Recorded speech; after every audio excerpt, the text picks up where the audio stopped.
ॐ श्री गणेशाय नमः। ॐ श्री हनुमते नमः। ॐ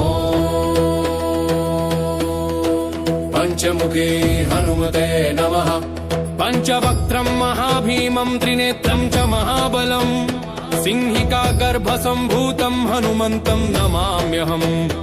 ॐ हं हनुमते रक्ष रक्ष सर्वतो माम्। ॐ हं हनुमते रक्ष रक्ष सर्वतो माम्। ॐ पूर्वे हनुमान् कपिमुखधारी रक्षतु माम्। दक्षिणे नारसिंहवपुर्मान् सदा पातु। पश्चिमे गरुडरूपवान् रक्षतु। उत्तरदिशि वराहरूप सदा रक्षतु माम्। पूर्वे हयग्रीवविग्रह पातु मे शिरः। अधस्तात् ब्रह्मास्त्ररूप पातु पादयुग्मं सदा मम।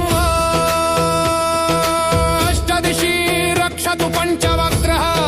स्वप्ने जागृति गच्छत पश्यतः शयानम्।